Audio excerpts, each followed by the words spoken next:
भारत रंग महोत्सव, जिसे आम बोल चाल में भारंगम या बियारम कहते हैं, उसका उद्घाटन 27 जनवरी 26 को एनएसजी के ओपन एयर में संपन्न हो गया। इसमें देश भर के जाने माने रंगकर्मियों, संस्कृत कर्मियों, पत्रकारों, अधिकारियों की भागीदारी रही। इसका उद्घाटन संस्कृति व पर्यटन मंत्री गजेंद्र सिंह शेखावत ने किया। इस पूरे महोत्सव के लिए मीता वशिष्ठ को रंगदूत बनाया गया है, जो पूरे नाटक को संवर्धन के लिए और महोत्सव को ज़्यादा से ज़्यादा व्यापक लोगों तक ले जाने के लिए एक राजदूत के रूप में कार्य करेंगी। इसके पहले पिछले वर्ष राजपाल यादव रंगदूत थे। अक्सर ये प्रयास रहता है कि रंगदूत के लिए एक ऐसे व्यक्ति का चयन किया जाए जो रंगकर्मी तो हो ही, ताकि साथ ही साथ वो एक अगर फिल्म से जुड़ा हो। शायद इसके पीछे ये कारण होगा कि ऐसे चयन करते हैं रंगदूत के लिए ताकि आम लोगों के बीच में उसकी पहचान हो और इस महोत्सव का एक बड़ा व्यापक रूप प्रदान किया जा सके। ये रंग महोत्सव 1999 से प्रारंभ हुआ था, जो आज पहले तो ये रंग महोत्सव केवल महानगर तक ही सीमित था, विशेषकर दिल्ली के। लेकिन कुछ वर्षों के बाद दिल्ली के बाहर भी कुछ राजधानियों में, महानगरों में इस महोत्सव के कुछ अंश होने लगे। अब इस 25वें आयोजन में जो इस साल मनाया जा रहा है, ये कई शहरों में हो रहा है। 40 शहरों में, हिंदुस्तान के 40 शहरों में ये भारत रंग महोत्सव हो रहा है। साथ ही साथ 7 महाद्वीपों के कम से कम 10 देश की नाट्य प्रस्तुति भी इस समारोह में शामिल है। तो उद्घाटन जो इसका हुआ ओपन एयर, एनएसजी के ओपन एयर में हुआ था, उसमें इसकी जो शुरुआत हुई थी कार्यक्रम की, बंकिम चंद्र चट्टोपाध्याय के आनंद मठ के उस गान से हुआ, वंदे मातरम। अक्सर वंदे मातरम के 1-2 अंतरा का इस्तेमाल होता है। इसमें पूर्ण जो लिखा गया था, संपूर्ण अंतरा का इसमें रिकॉर्डेड गायन के रूप में प्रस्तुत किया गया, और जिसमें दुर्गा और सरस्वती की भी चर्चा थी।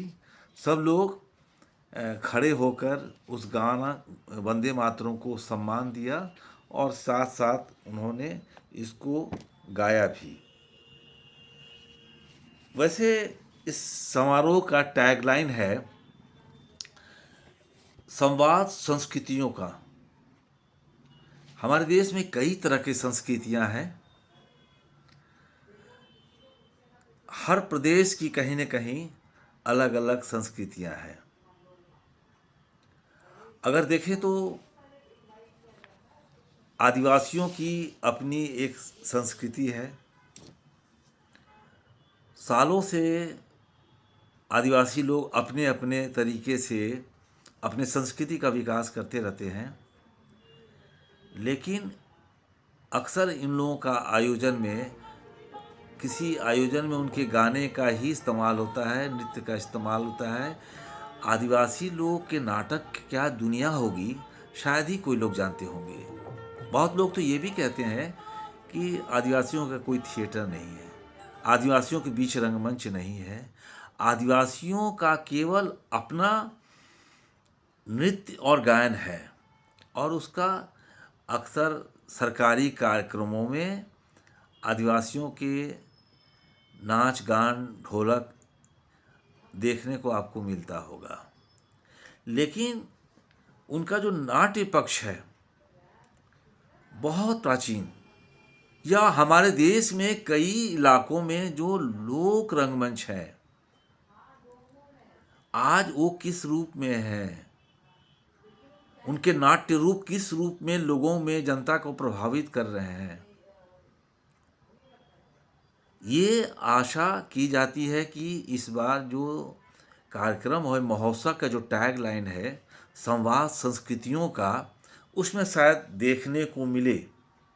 लेकिन जो लिस्ट जारी हुए हैं उसमें तो इस तरह का कोई बहुत कम अंश भी दिखते हैं या उसकी झलक भी कम दिखाई देती है।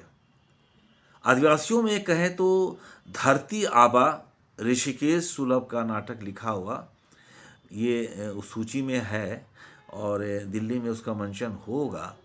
लेकिन क्या वो नाटक पूरे आदिवासी संस्कृति का उस ढंग से जो वास्तविक चित्रण है, वास्तविक चित्रण मतलब है कि आज जो मौजूदा हालात में आदिवासी जिस तरह से जर जमीन की लड़ाई लड़ रहे हैं, जिस तरह से जंगलों का शोषण हो रहा है, जंगलों से आदिवासियों को विस्थापित करके वहाँ पर कॉरपोरेट आ रहे हैं और उनको हटाने के लिए जिस तरह के उपाय है वो सरकार दमनात्मक कार्रवाई कर रही है, क्या इस नाटक में वो दिखाई देगा या उस सब सवालों को उठाए गए हैं। संस्कृति, अगर आदिवासी संस्कृतियों के साथ क्या संवाद हुआ है, ये देखना बाकी है। इस नाटक से भी होगा, क्योंकि ऐसी संभावना कम इसलिए नज़र आ रही है कि ज़्यादातर इसमें जो नाटक हो रहे हैं वो धार्मिक पौराणिक नाटकों की संख्या ज़्यादा है। इस नाटक उद्घाटन ही हुआ पुरुषोत्तम रामचंद्र के नाम से, मर्यादा पुरुषोत्तम रामचंद्र ये नाटक का नाम था, जिसका उद्घाटन पहले दिन हुआ। एक तरह से वो बैले के रूप में था, रिकॉर्डेड था पहले से, और उसमें महिमा मंडित राम को किया गया है और उसमें राम के जीवन से ज़्यादा उनको एक धार्मिक पौराणिक रूप में प्रस्तुत किया गया। केवल यही नहीं, लगभग आधे दर्जन इन सूचियों में, जो प्रोग्राम की सूची जगह जगह जारी किए गए हैं, यही नहीं, दिल्ली नहीं, 40 शहर में जो होने वाले हैं उसमें कम से कम 7-8 ऐसे नाटक हैं जो विशेषकर धार्मिक और पौराणिकता पर ज़्यादा जोर दी गई है। जैसे जय सियावर रामचंद्र की जय, आपको आनंद रघुनंदन, या और भी। अब तो पौराणिक की बात छोड़िए, पॉलिटिकल एजेंडे पर भी ऐसे नाटक हैं जो लोगों को बहुत चौंकाते भी हैं। जैसे वीर सावरकर, उन पे भी नाटक है, या श्यामा प्रसाद मुखर्जी। इस तरह के जो एक सत्ता के सरकार से जुड़े उनके जो महानायक हैं, उन पे कोशिश की जा रही है कि उनको नाटकों के रूप में लाया जाए। या अभी पिछले दिनों जो नाटक हुआ सम्राट अशोक डॉक्टर दया प्रकाश सिन्हा का नाटक है, जिसपे उस पे संगीत नाटक अकादमी पुरस्कार भी, साहित्य अकादमी पुरस्कार भी मिला है उस पे। वो नाटक मंचित हुआ कल अभिमंच पर, और वो महत्वपूर्ण इस मामले में है कि वो नाटक सम्राट अशोक के उस पक्ष को नहीं लाया गया है जिस पक्ष से लोग जानते हैं। लोगों के दिमाग में, लोगों के मस्तिष्क में यही है कि सम्राट अशोक ने हमारे देश के लिए काफ़ी काम किए हैं और उन्होंने देश को काफ़ी विस्तार भी किया था। और बुद्धिज़्म के लिए, बुद्ध के कलिंग युद्ध के बाद उनका बुद्ध के प्रति जो आसक्ति होती है, वो बुद्ध धर्म के उन्होंने अपनाया, और जो जगह जगह उन्होंने पूरे विश्व स्तर पर जो उसका प्रचार प्रसार किया, उसका देखने को मिलता। लेकिन नाटक में वो पक्ष नहीं था, बल्कि नाटक में उनको जिस ढंग से प्रस्तुत किया गया, एक बहुत ही क्रूर ढंग से और एक बहुत ही कामी स्वभाव का, और उनके बुद्धिज़्म के कारण, बुद्धिज़्म में ज़्यादा लिप्त होने के कारण, किस तरह से पूरी सत्ता, पूरा जो हमारा देश जो बहुत फैला हुआ था, ईस्ट और वेस्ट दोनों तरफ, या नॉर्थ और साउथ दोनों की तरफ, धीरे धीरे कमज़ोर होता गया और उसका परिणाम हुआ कि जगह जगह विदेशी आक्रमण होने लगे और जो उनके परिवार में फूट हुआ कि उनके महामंत्री ने उनको गिरफ्तार कर लिया, जिसे इस नाटक में चाणक्य के वंशज दिखाया गया है, राधागुप्त उनका। तो उनके जो मंत्री थे, महामंत्री, उन्होंने उन्हें गिरफ्तार कर लिया और कहा कि देश के लिए हित किया है। लेकिन असली जो सवाल था इस नाटक में जो उभर कर आया था कि जो लेखक का जो नज़रिया था वो कन्फ्लिक्ट जो है वो आपको सनातन धर्म और बुद्धिज़्म उन दोनों के बीच में था, और ये साबित करने की कोशिश बार बार की जा रही थी कि बुद्धिज़्म के आने के बाद अशोक ने जो बुद्धिज़्म का उन्होंने जो ग्रहण किया, ग्रहण करने के बाद सनातन धर्म जो है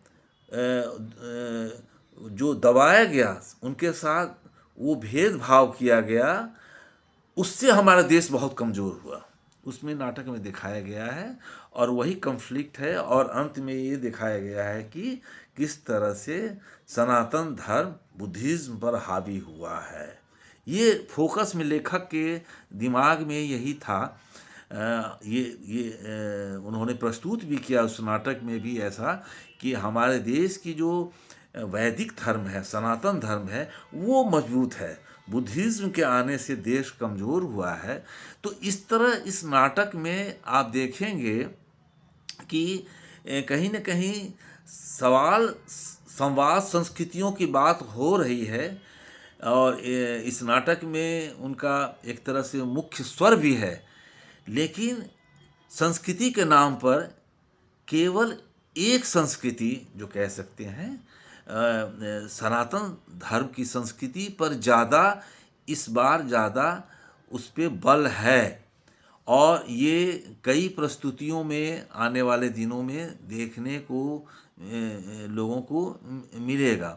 जबकि होना ये चाहिए कि हमारे देश में संस्कृति एक होती है, संस्कृति का भी क्लास होता है। हमारे देश में जो आए दिन किसान सड़कों पे आ जा रहे हैं, मज़दूरों के साथ एक हताशा है, एक लोगों के अंदर महंगाई और जिस तरह से सांप्रदायिकता फैल गई है, तो उसको नाटकों को आ सके।